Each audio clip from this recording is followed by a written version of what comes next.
Bom dia, pessoal! Tudo bem com vocês? E hoje nós vamos com a aula mais doce que chocolate, não é? Aposto que todo mundo concorda. Brincadeiras à parte, todo mundo eficiente. Grupo 3, capítulo 4, página 206. Dinâmica da população brasileira. A população brasileira, ela aumenta no momento em que há mais nascimentos do que morte e diminui ao contrário, quando há mais mortes do que nascimentos. Se nós percebermos, em 1900, tá? A partir de 1901, já é o século 20, ó, vamos observar um crescimento enorme da população. Olha, em 1800 era de 1 bilhão, em 2018, 7,7 bilhões. Crescimento elevadíssimo da população brasileira. Bom, como ela cresceu, tá? No século 20 até 1930, nós tivemos um grande contingente de imigrantes. Bom, nessa época, os nascimentos e as mortes estavam estáveis. Como assim? Nasciam-se bastante crianças. Por quê? Quase não haviam métodos contraceptivos de como evitar filhos. Em compensação, morria-se muito também. E por que morria muito? Faltas de vacinas, de médico, falta de água potável, de saneamento básico, esgoto. Tudo isso criavam-se condições para que morressem bastante pessoas. Em compensação, em 1940, com os avanços da medicina, vacinas, remédio, antibiótico, as pessoas começaram a viver mais e aumentou a qualidade de vida delas. Envelhecimento da população. Ó, vamos brincar. Éramos 6, seremos 3. Daqui a pouco, 1 ou 2. Por quê? Ó, em 1960, ó, 1, 2, 3, 4, 5 e 1 na barriguinha, média de 6 filhos.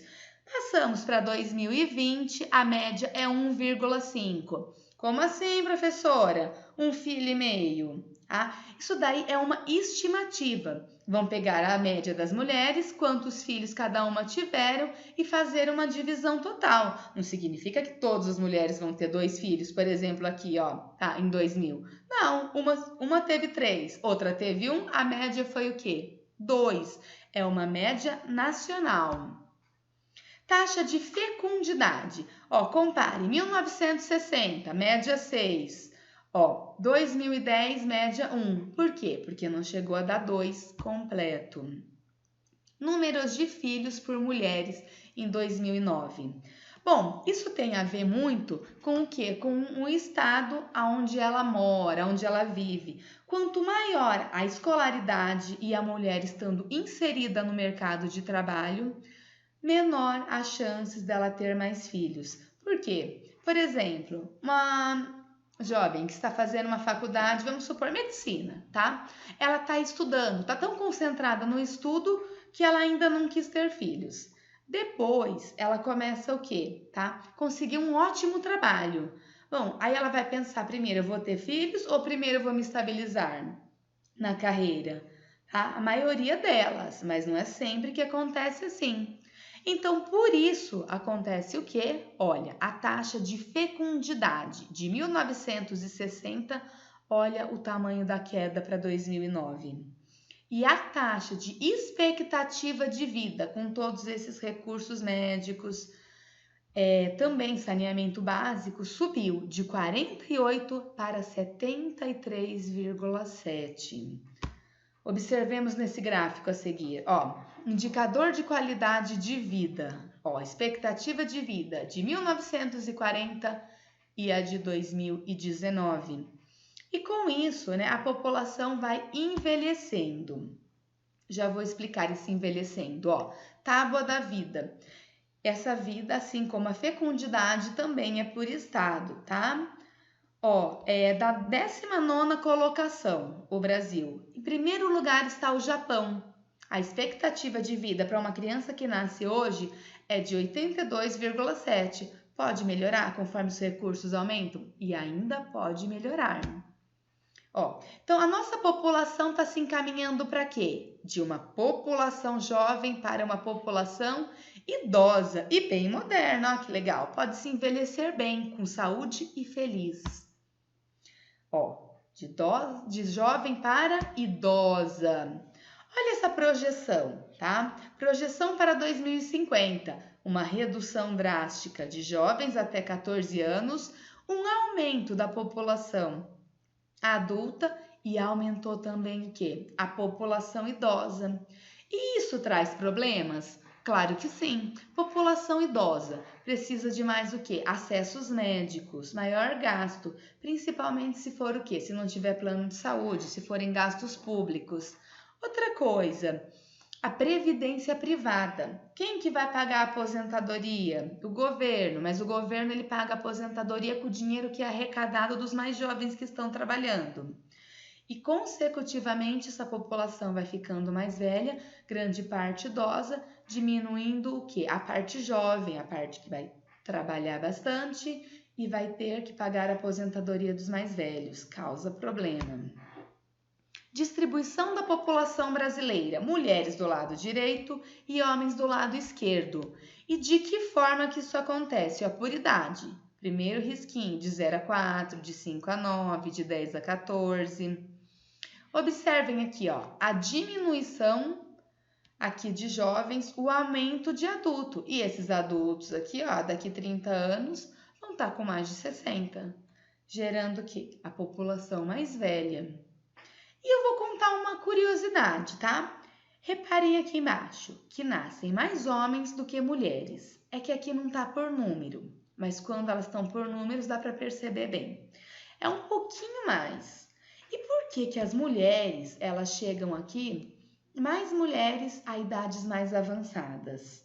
Porque a mulher se cuida mais, o homem se põe mais em situações de perigos, as mulheres vão mais ao médico, elas se cuidam pelo aquele instinto maternal. Então, atenção, homens, vamos se cuidar também. Vamos fazer essa pirâmide equilibrar. Movimentos da população brasileira. Migrar significa mudar. E geralmente as pessoas se mudam por quê? Por motivos econômicos, buscando uma melhor qualidade de vida. Ó, migrações externas, elas também são importantes. O número de pessoas que nascem em um país, o número de pessoas que morrem, o número de pessoas que entram de fora, os imigrantes, o número de pessoas que saem. Tá? Os emigrantes representam o quê? O total da população que nós temos hoje. Em 1970, estima-se que 300 mil brasileiros foram para o Paraguai. Eles são denominados baios, tá? E eles estão lá fazendo o quê? Principalmente trabalhando ali entre a fronteira, na soja. Hoje em dia também no arroz. Ó, soja, hoje em dia no arroz. Mas em 1990, mais de 1,5 milhão de pessoas saíram do país. Principalmente para os países mais desenvolvidos, 50% para os Estados Unidos, tá? Ó, em 2008, 18 de 15,7 dos intercâmbios foram referentes à graduação, pós-graduação fora do país. As migrações internas do Brasil. Bom, Centro-Oeste. A partir da construção de Brasília, atraiu muitas pessoas para lá, tá? Principalmente da região Nordeste, que foram para trabalhar nas obras. E a grande disponibilidade do que também ali próximo? Exploração agropecuária. O Nordeste é o maior contingente, o maior número de pessoas que saíram dessa região. Saíram da pobreza, tentando buscar melhores condições de vida em outros lugares. Foram para todas as outras regiões do Brasil e hoje já está ocorrendo a migração de retorno. Muitas pessoas que conseguiram ou não se estabilizar estão voltando para a sua terra.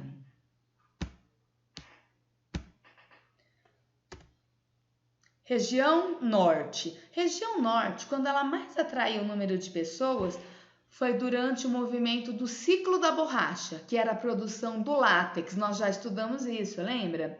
Produção do látex, que é originária da Amazônia e só existia lá. Que aí ela foi copiada pela Inglaterra e nós perdemos, né, essa economia que era tão forte. Ela não continuou tão forte como era. Agora, hoje está tendo uma ocupação, infelizmente, ilegal, tá? Exploração de terras, principalmente terras de florestas. Sudeste, nossa, foi a região que mais atraiu imigrantes. Primeiro, o ciclo do ouro, da mineração, Minas Gerais. Segundo, ciclo do café, que atraiu inclusive imigrantes. E depois, a região industrializada, a Revolução Industrial. Mas hoje, por estar bem saturada, muita população, infraestrutura esgotada, muitas pessoas estão colocando, né, fábricas em outros lugares e está havendo a migração de retorno também. Região Sul. É uma região de recepção de imigrantes, especialmente pelo trabalho na agropecuária. Essa fronteira agrícola, né, sulista, passaram a se deslocar para outras regiões. Por quê? Tá? Com essa tropicalização da soja, eles estão indo agora plantar em outro lugar. Os imigrantes do Brasil. Até o século XIX nós tínhamos quem aqui? Os índios, os portugueses que nos colonizaram, e os africanos que vieram trabalhar nas minas e na agricultura, trabalho forçado. Compensação, no início do século XX, nós tivemos muitas migrações. Foi aí que até o século XX, juntando todas as migrações desde o começo, que houve em média 4 milhões, tá, de imigrantes nessa região. E variado, viu? Da Ásia, da Europa, da América aqui mesmo, da África. Bom, os imigrantes que se fixaram na região sul e sudeste, eles tiveram incentivos, muitas vezes doações de terra. Para quê? Para formar um grande contingente de população, formando esse contingente, italianos, alemães. O quinto maior grupo de estrangeiros, os japoneses. Então, juntando toda essa mão de obra assalariada. Se eu tenho meu salário, eu tenho dinheiro para consumir. Se eu tenho dinheiro para consumir, eu vou fazer a economia girar. Isso aumenta a economia do país. Mercado consumidor. Mas houve também a imigração e o refúgio no Brasil, tá? Bom, por quê? A partir de 1929 e 1930, houve a crise do café. Então, o Brasil ele fechou as portas para essa grande massa de imigração. Mas ainda há em menos quantidades, só que principalmente refugiados, pessoas que precisam de ajuda e que o Brasil aceita, tá? Haitianos, bolivianos, venezuelanos, colombianos, argentinos, chineses, portugueses e peruanos, que ainda continuam vindo, tá? Uruguaios, ok? Sempre lembrando, imigrante é quem entra. Eu cheguei no país hoje, eu não sou daqui, eu sou uma imigrante, mas se eu sair do país, eu sou uma emigrante. E agora nós vamos para as atividades. As atividades elas vão ser divididas para serem corrigidas em 2 dias. Então, prestando atenção, a página 216 e 217 eu vou corrigir hoje mesmo, na nossa aula online. Em compensação, a página 218 e o para conferir amanhã, 19/5, ok? Então, um grande beijo e eu encontro vocês